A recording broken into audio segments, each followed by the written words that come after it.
Começa aqui um novo programa da Rede Alesp, que você acompanha tanto aqui na TV quanto no Spotify e no YouTube, o programa Bastidores da Política. Um novo podcast que nós temos aqui o prazer de receber o chefe de gabinete do deputado Capitão Telhada, João Silvestre Borro. Muito obrigada pela sua participação, Borro. Muito obrigado, Renata. E é um prazer estrear o programa aqui, né? E com você, que eu já acompanho há algum tempo.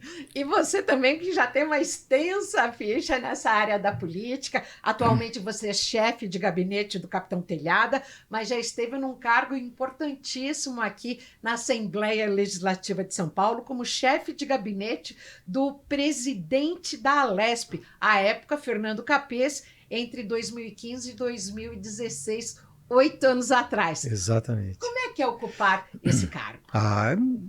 É muito, além da importância, né, ele é muito intenso, né, porque você lida não só com o presidente, mas com os outros 93 deputados, né, então é uma administração muito dinâmica, mas é muito gostosa, né, e eu agora voltando aqui para casa depois de um tempo fora, né? E aí pelos corredores você encontra com as pessoas, convivi com a grande maioria desses deputados que estão aí hoje, né? E graças a Deus todos amigos, né? E você nos corredores, no almoço, você encontra as pessoas, é muito bom você sair de um lugar pela porta da frente, né? Os desafios são diferentes como chefe de gabinete da presidência da Alesp para chefe de gabinete de um deputado? Muito. É muito diferente, né? Você tem ali, as responsabilidades são diferentes, né? E, enfim, você administra na presidência, você interage demais, desde a parte das outras secretarias, da mesa, né? Com a Secretaria-Geral da Administração, parlamentar, um orçamento enorme, né? Hoje nós estamos falando de 1,3 bilhão de reais, um contingente de funcionários muito grandes, né? Lidar com pessoas é uma arte, né? E você aprende muito, porque você lida demais com deputados e deputadas, né? Cada um com a sua característica, então você com a sua demanda. Exatamente, e as demandas muito fortes, né? Muito fortes, mas é uma experiência fantástica. Você é um mestre do direito, você é formado em direito, atua por 30 anos já na advocacia criminal. Como é que é ter essa base do direito nesse trato com as pessoas? Eu advoguei, né? Advoguei 30 anos na advocacia criminal, principalmente no Tribunal do Júri, né? Onde você fala para 7 jurados que vão decidir o destino de uma pessoa, né?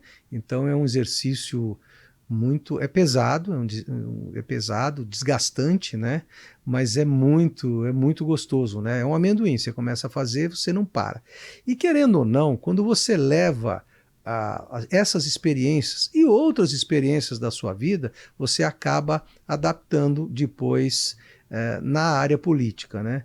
E que é uma área, querendo ou não, a política, em qualquer segmento você vai encontrar. As pessoas falam de outros ramos, mas todos eles você passa por uma parte política, né? E aqui é a essência. Então usei muita técnica. Você se considera um político?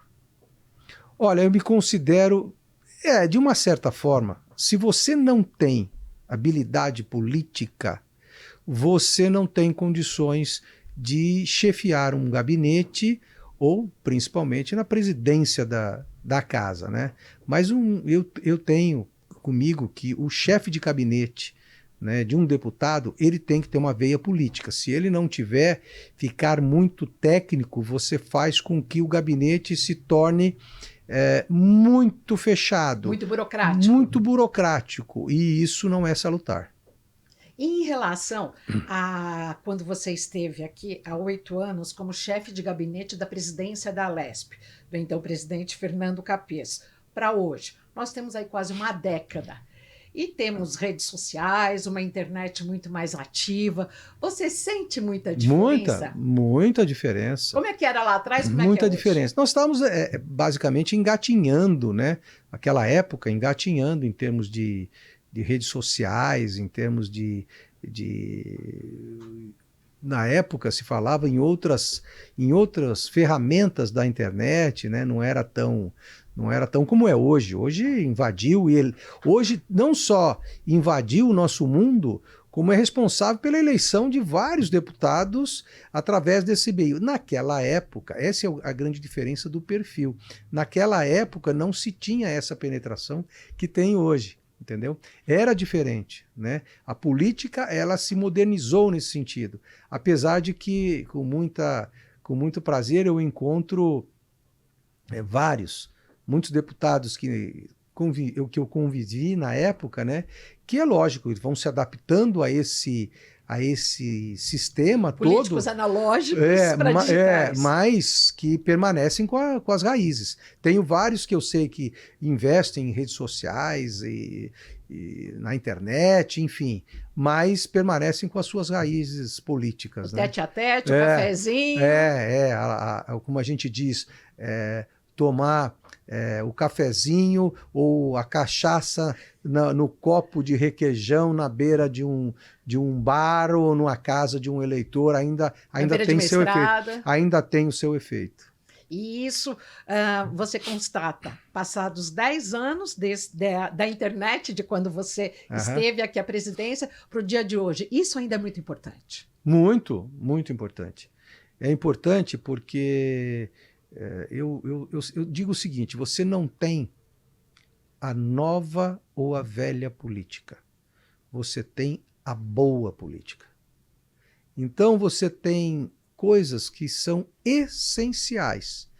Para quem vive uma campanha, sabe que por mais que você possa ter uma penetração forte na internet, nos meios de comunicação, muito eleitor dá o valor daquele contato pessoal, de ser lembrado, e vou dizer mais, de ser lembrado até hoje em dia por correio, parece que não, mas tem. Sabe, de receber um cartão de aniversário pelo correio, que hoje em dia você fala, pô, você vai mandar um WhatsApp, vai mandar um e-mail, Não, tem muita gente que dá valor a isso. Nós temos essa prática e recebemos o retorno das pessoas dizendo, e é até curioso, porque elas recebem por correio, por WhatsApp ou por e-mail, dizendo, muito obrigado por ter lembrado do meu filho, ou ter lembrado de mim, ou da minha esposa. Eles dão um valor muito grande. De bate-pronto, você sabe dizer qual que é o mailing hoje de vocês? Nós temos quantidade? Nós temos, olha, o Capitão Telhada tem... Eu vou falar do Capitão Telhada, mas vou falar também do Coronel Telhada. Correto. O deputado federal, Sim. Que até o ano passado era o deputado federal e deixou esse legado para o filho dele. Então eu posso te dizer que o Coronel Telhada tem em torno de 900 mil seguidores nas redes sociais. E o Capitão Telhada, 400 milhões de pessoas. 400 mil pessoas. Então é muita gente, tem uma penetração muito grande. 1,5 milhão quase. Você vê pelas publicações, a repercussão ela é imediata, né? Ela é imediata. Agora, o chefe de gabinete cuida de fake news ou isso cabe mais ao departamento de imprensa, de comunicação? Nós montamos... Quais são os seus atributos? Nós montamos, né, quando eu recebi o convite do coronel e do capitão para chefiar o gabinete, né, e graças a Deus eu sou muito ouvido, trouxe alguma experiência do setor privado, da minha vida profissional, da Fundação Procon, onde eu fiquei 4 anos, e nós montamos um gabinete. O nosso gabinete é muito técnico e ele foi montado como se fosse uma empresa. Então, o nosso gabinete ele é dividido como se fosse numa empresa, em departamentos. Gerências. Exatamente. Então eu tenho o pessoal que são assessores políticos espalhados na capital e no interior, no litoral. Eu tenho como se fosse uma gerência de administração, que vai cuidar dos pagamentos, do RH, enfim, das providências diversas que existem. Tem um departamento legislativo, né, que acompanha o deputado nas comissões, nos plenários, nas CPIs, nas indicações, nos ofícios. Tem um departamento jurídico, né, responsável por atender as demandas do gabinete, e nós temos uma demanda muito forte do setor militar, porque tanto o pai quanto o filho, a origem é totalmente essa, né? E tem um departamento de comunicação, né, onde acompanha as redes sociais, onde acompanha o deputado, onde é responsável pelas publicações, pelas inserções nas redes sociais. Então nós montamos de uma forma que é como se fosse uma empresa. Cada um sabe o seu papel e bom, como eu disse. E você é o vice-presidente. A gente fica andando por ali todo, né? E procurando administrar de uma tal forma para deixar com que o deputado possa fazer a sua função principal. Que é legislar. Que é legislar, que é politicamente atuar, né? O Capitão Telhada é muito novo, né? Ele é muito novo e eu digo sempre para ele, né? Falo, olha, eu lembro que na nossa primeira reunião eu falei para ele, olha, eu e o pai dele somos da mesma geração, né? E eu falei para ele, ó, nós vamos brigar muito. Ele olhou estranho para mim e falou, como assim? Eu falei, porque eu sempre vou dizer o que é melhor para você, porque tem que tomar cuidado. O político está acostumado muito a ouvir o que as pessoas falam é só aquilo que é gostoso, que é bom. Mesmo. Mas eu vou te falar o que é melhor. Então, ele é muito novo e muito atuante. Né? Ele, em 7 meses, já rodou, acho que mais de 60 cidades intensamente. Ele vai, desde uma Santa Casa, prefeitura, então ele realmente não para muito no gabinete, à exceção nos dias de plenário e comissões e CPIs, aí ele está na casa. Se não, deixa com a gente que a gente dá um jeitinho. E como é que é esse cronograma, esse planejamento? Ele está no primeiro ano de mandato. Sim. Nós temos aí mais 3 anos para a próxima eleição. Há um planejamento, como que é feito, como é percorrer as bases ou atender as demandas para pensar já na próxima eleição, no desafio da próxima eleição, da reeleição? Renata, eu digo o seguinte, política você faz, porque muita gente pensa o seguinte, não, terminou a eleição, então agora eu tenho um tempo que nós vamos trabalhar, tal, isso aquilo, e campanha, nós vamos pensar no último ano. Existe muita gente que pensa assim. Existe gente que pensa até pior, dizendo, olha, quando chegar no meio do ano da eleição é que começa a campanha. E eu digo o seguinte, nós sempre estamos em campanha. Em que sentido? Você imagina, primeira semana de assembleia, vem uma demanda e é muito gostoso quando você consegue fazer o bem. Eu tive essa experiência no PROCON, que você só faz o bem. É bom quando você consegue resolver uma demanda, quando você consegue resolver um problema, às vezes pequeno, às vezes mais complexo, né? E aí você vê a satisfação do eleitor em que ele contou com o deputado dele e foi atendido. Então, uma premissa que nós temos lá é o seguinte, independente se eu vou conseguir resolver ou não alguma questão, eu vou atender e vou dar satisfação. Então, nós temos um sistema em que não chega no gabinete nenhum e-mail ou nenhuma mensagem que não seja respondida. Que não tenha dado... robô, por chatbot ou por gente? Não, por gente. Por gente. Existe uma impressão que eu tinha pessoalmente, e acho que muita gente tem, que você detecta quando você recebe uma mensagem e sabe que é um robô. Você sabe que é uma resposta feita, ou então uma resposta padrão que qualquer um pode mandar qualquer coisa. Tem gente que não percebe, mas eu tenho a impressão, eu sei, já recebi vários, né, que eu falo o seguinte, eu sei que isso aqui apertaram um botão e responderam. Não. Eu tenho uma instrução de gente que faz isso, né, e senta comigo, despacha comigo, e nós respondemos pessoalmente. Todas elas. Conseguindo ou não atender o problema. Sim. Porque muitas vezes, porque assim, aparece assim, tudo que você possa imaginar. De pedidos que não é da esfera de um deputado. De pedidos completamente ilógicos. Tem de tudo. E aí, com muita cuidado, educação e atenção, nós vamos explicar que muitas vezes isso não é um papel de um deputado. Ele não está ali para isso, mas sempre indicando qual é o caminho correto. Olha, não é esse, mas você pode seguir esse caminho. Ou então, nós vamos te ajudar a seguir esse caminho, mas sempre respondendo, sempre dando uma satisfação. E na hora do cafezinho, como é que é tomar o cafezinho com um deputado ou com os correligionários? Olha, eu vou lhe dizer assim, eu tenho uma vantagem em termos como eu convivi com a maior parte desses deputados que hoje estão na casa, né?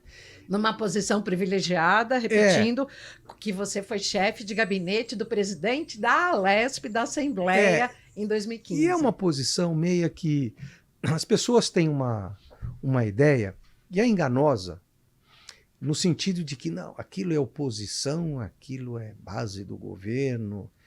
Existe tudo isso, claro, mas a convivência é uma convivência muito salutar.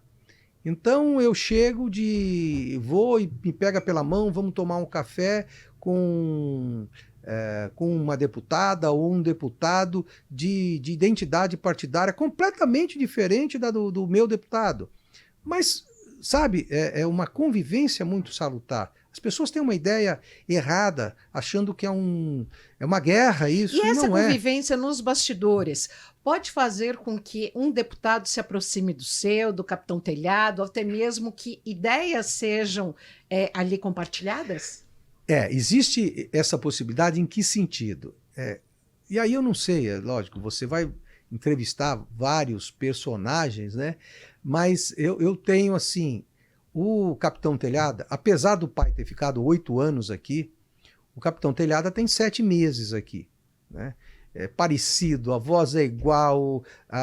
Jovem, comunicativo. Não, é muito preparado, né? Ainda ontem eu falei para o pai dele, ele perguntou, e aí, como é que está indo? Eu falei, você me deu um trabalho facilitado, né? Que é conviver com o Capitão Telhada.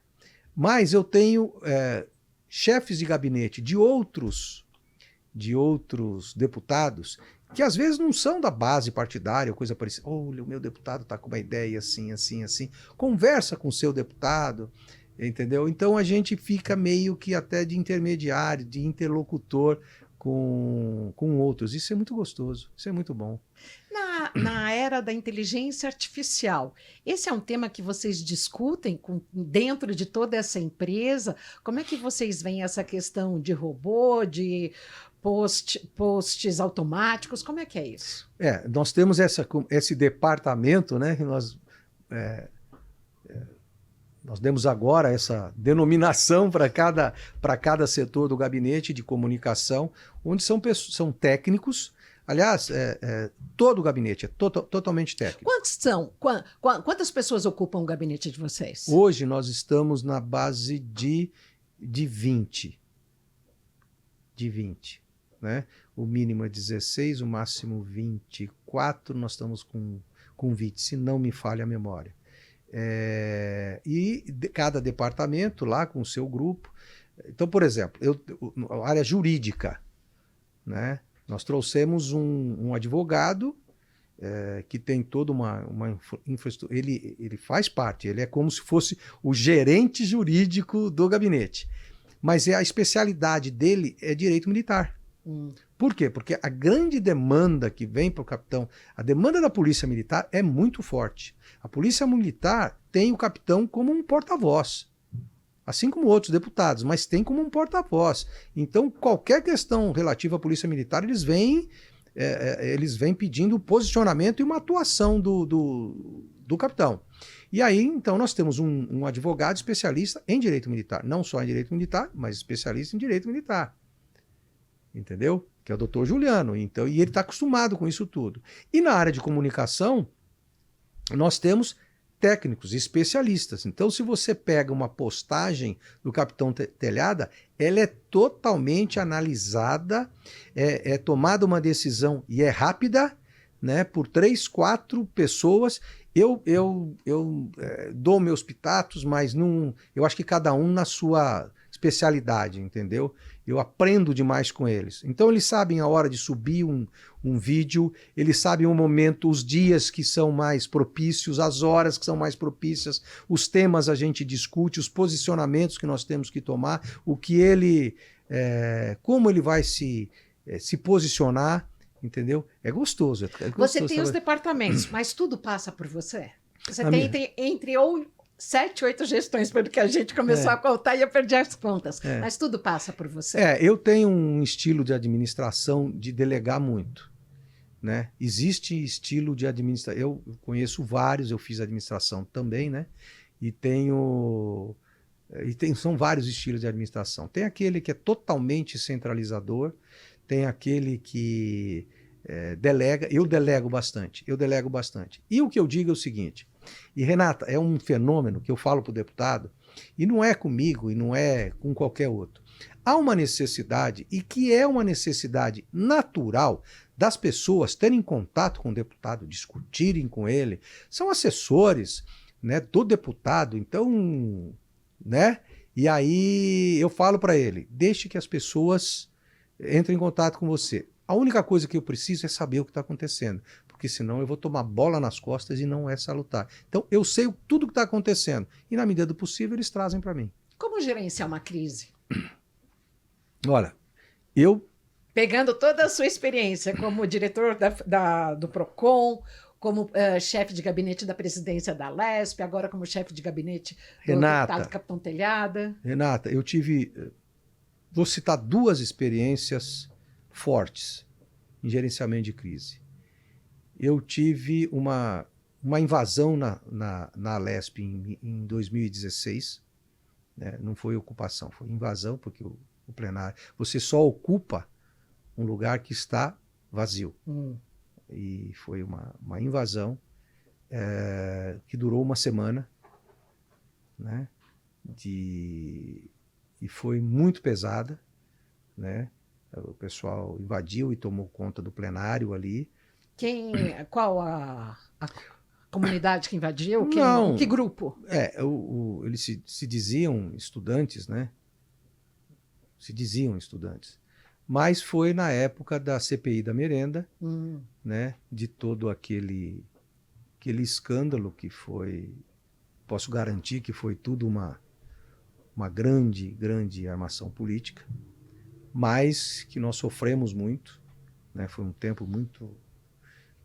mas enfrentamos de peito e aberto, e eu estava do lado do Fernando Capese, e foi de muito peito aberto, porque sabíamos que ia dar no que deu, que realmente absolutamente nada. Mas foi uma crise que, se você me der um minuto, eu vou te contar.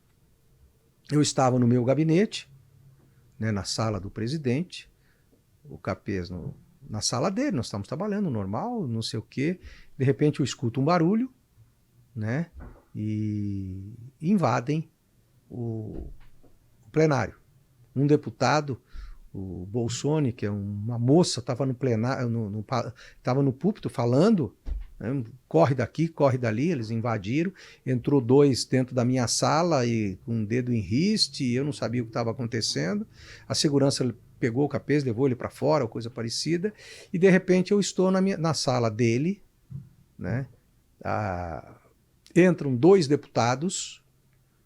O que está acontecendo aqui na casa? O pessoal invadindo, virando cadeira, botando faixa e não sei o quê. E nós tínhamos 2 providências a tomar. 2 escolhas. Uma delas era o seguinte: vamos chamar a polícia, a tropa de choque. A outra, vamos ver o que esse pessoal quer.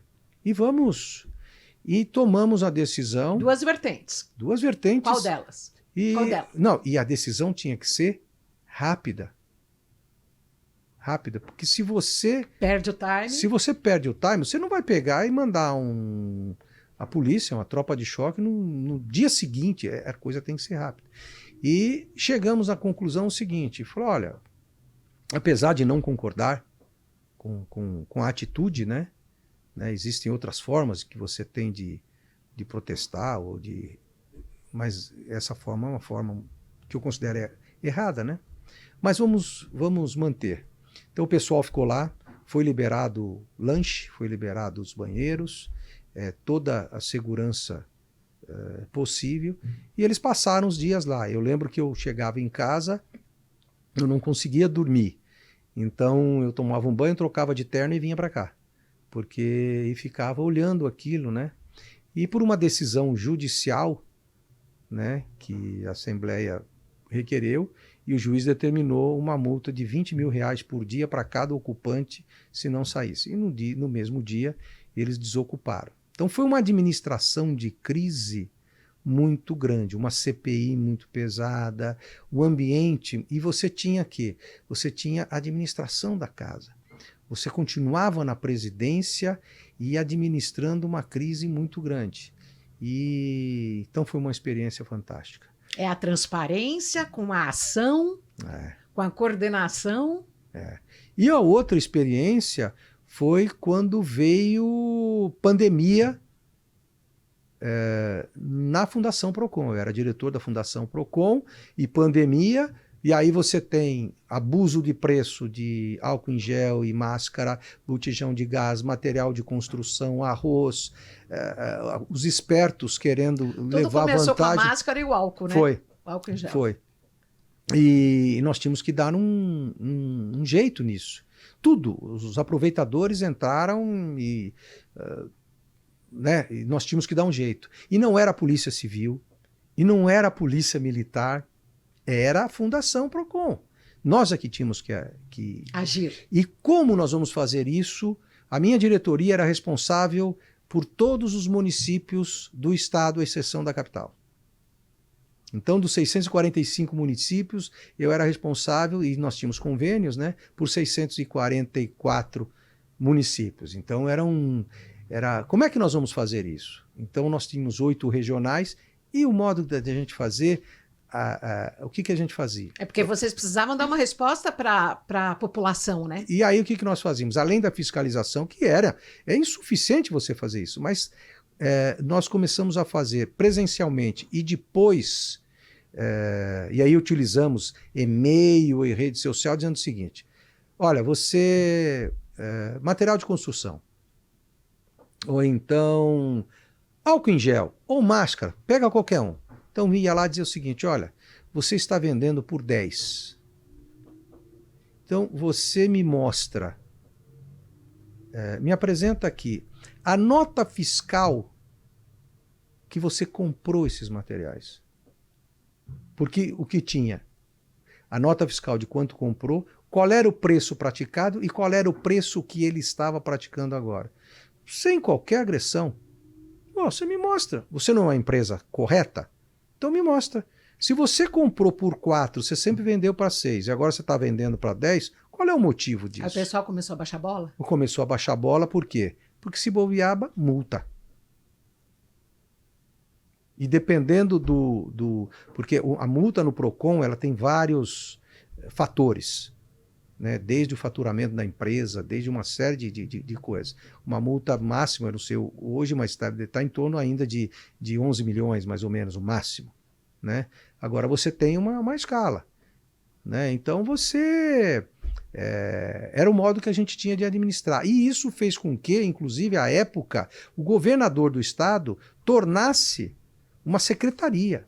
Se tornou, por um bom tempo, Secretaria de Defesa do Consumidor, e o Fernando Capeza era o secretário de Defesa do Consumidor. Por quê? O próprio estado viu que, eu repito, não adiantava colocar a Polícia Civil. O que a Polícia Civil ia fazer? A Polícia Militar, o que ela ia fazer? Não tinha um outro órgão para poder banir esses abusos de preço que não fosse a Fundação Procon. Então foi uma crise enorme, mais uma satisfação você trabalhar que você não imagina. Borro, para encerrar, rapidamente, eu gostaria que você contasse uma história curiosa aqui da Lesp e um perrengue. História curiosa? Do prédio, da edificação, se tem alguma coisa daquelas de fantasma, de... Tem história curiosa. Tem nessa época da invasão, né? Eu repito, é uma história. Eu ia para casa, né? Eu ia para casa, chegava em casa, eu tomava um banho, jantava alguma coisa. O correto era eu dormir e chegar no outro dia cedo aqui, né? Eu não conseguia. Então, eu tomava um banho, trocava de roupa e vinha e voltava para cá. Era um bate-volta mesmo. E na sala do presidente tem até hoje um sofá, né? E chegava no meio da madrugada, bate aquele cansaço. E o pessoal lá no plenário, né? Na invasão. E eles estavam dormindo lá, ou não, ou coisa parecida, né? E tudo bloqueado. E eu encostava um pouco nesse sofá, né? Só que eu acho que o subconsciente fazia com que eu sonhasse. Então, era um sono totalmente irregular, porque eu acordava muito assustado. Eu ouvia vozes e barulhos no meio da noite na sala do presidente. Então, se você quiser um exemplo maior, é esse, entendeu? Esse susto constante. Foi. E o perrengue? Teve alguns, eu particularmente... Ou que você tenha visto, que tenha presenciado, que não tenha sido especificamente com você no seu gabinete. Sabe o que às vezes a gente encontra, é lógico, sem citar, e às vezes você tem plenários que são gravados, ou programas, né, onde às vezes o posicionamento da pessoa não é o correto, mas não é ideologicamente. Então é um erro, às vezes, de fala, ou às vezes de posicionamento. Erro não é de grafia, porque não é escrito, senão ia encontrar também. Então, muitas vezes, você encontra na própria TV, você está olhando e fala, ele não devia ter falado isso. E muitas vezes você mesmo, né? Eu mesmo, algumas vezes eu falo, poxa, me posicionei dessa forma, poderia ter me posicionado de forma diferente. É que a experiência faz com que isso diminua. Então, quando eu vejo, às vezes, ímpetos de gente mais jovem, que é uma coisa que você não sente passar, sabe? Você falou agora, 10 anos atrás, né? Uma coisa assim, você fala, puxa... Tudo isso? Né? Tudo isso. Então, você vê, são os perrengues que você acha por aí, não é um só, são vários. São vários perrengues. Duas coisas.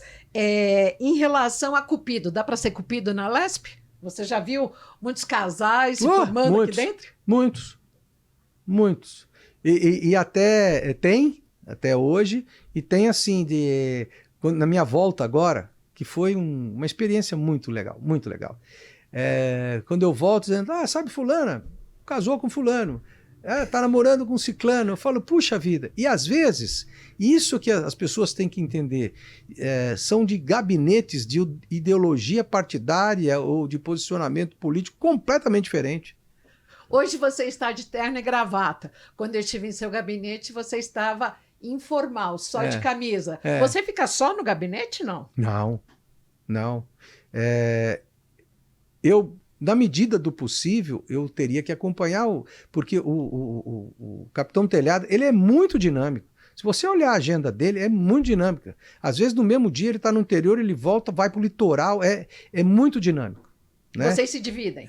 Ele é um jovem, 37 anos de idade, né? Então, agora, eu o acompanhando também, são 2 recursos, então se eu posso substituí-lo em alguns eventos, eu faço, apesar de que ele, se puder, ele vai em todos, entendeu? E algumas coisas, não há necessidade, naquele momento, da presença do deputado. Então, muitas vezes, existem algumas demandas, algumas reuniões, que eu posso ir na frente e sentir exatamente para depois envolver o deputado. Eu percebi que você, inclusive, já esteve representando o deputado numa frente parlamentar de defesa civil. Sim. Nós temos 3 frentes parlamentares, né? O lançamento, foram um evento da defesa civil, da segurança nas escolas e do direito militar. São as nossas 3 frentes parlamentares. Então, nós fazemos reuniões mensais, eu conduzo essa reunião com especialistas em defesa civil, porque nós temos uma preocupação muito grande, né? Aconteceu no começo do ano, São Sebastião e região, toda aquela desgraça toda, e a chuva não vai parar não, ela vem por aí. Então, nós estamos reunindo e tomando providências para tentar prevenir, né? Então, tem especialistas que vêm todo mês. Segurança nas escolas. Segurança nas escolas não vai acabar. Tem sempre um destrambelhado que vai tomar uma ação dessa. O Brasil, ele engatinha em termos de segurança nas escolas. Ele engatinha. Nós estamos muito atrasados. É preciso trabalhar, participar, trazer coisas novas, ouvir especialistas. Nós fomos, só para você ter uma ideia, nós fomos nos reunir com uma escola americana instalada no Brasil. E do que eles estavam fazendo. E o que nós ouvimos foi o seguinte, falou, primeiro, o que nós fazemos hoje em dia ainda é pouco, comparado com as escolas americanas, tá? O que nós fazemos hoje em dia. Agora, comparado com o que vocês fazem, vocês não têm nada. Então, assusta. E aí isso você traz ao deputado. Não, aí começamos a trazer. Então, você traz o pessoal da Secretaria da Educação, que tem um projeto muito interessante. Já tem coisas interessantes. Você traz a Secretaria da Saúde, que trata com a doença mental. Você traz o Ministério Público, né? Existem estudiosos em São Paulo sobre o tema que eu acho particularmente que deviam ser mais ouvidos, né? Então nós estamos reunindo todo aquele pessoal para propor ações de prevenção para que isso não ocorra nas escolas ou quando ocorrer que possa ter uma reação. Porque se você pega hoje o que aconteceu aqui em São Paulo, a professora que pegou o menino lá e conseguiu abraçar, que treinamento ela teve? As pessoas, quando acontece uma coisa dessa, não sabem para onde correr, não sabem o que fazer. Então, um dos projetos, você pode ter certeza, uma diretora de uma escola, quando ela assume uma escola, ela tem que ter o treinamento adequado para esse tipo de ocorrência e transmitir isso para o corpo docente, para os professores. Isso entre várias ações que nós vamos propor, procurando ou preventivamente ou corretivamente. E a outra frente é a frente do direito militar, que é os anseios da polícia militar em termos legislativos. João, eu peço desculpas por estar encerrando o primeiro podcast Bastidores da Política. O papo aqui é extenso e você está convidado para o nosso próximo cafezinho aqui no estúdio. Olha, eu vou te dizer, eu não sabia que era a tua estreia, né? Fico muito feliz em ter vindo, espero ter contribuído Com um certeza. pouco, né? A gente, se deixar, a gente fica muito tempo falando, né? Mas é uma satisfação, e colocando sempre o gabinete do Capitão Telhado à disposição de vocês. E você faz política com paixão. Eu gosto. Então tá bom, olha, aqui nos Bastidores da Política, agradecemos a participação de João Silvestre Borro, ele que tem 63 anos, está agora como chefe de gabinete do deputado Capitão Telhada, mas também já esteve como chefe de gabinete do presidente da Alesp, quando então Fernando Capês respondia pela maior assembleia da América Latina. Fique sempre com a gente. Tchauzinho.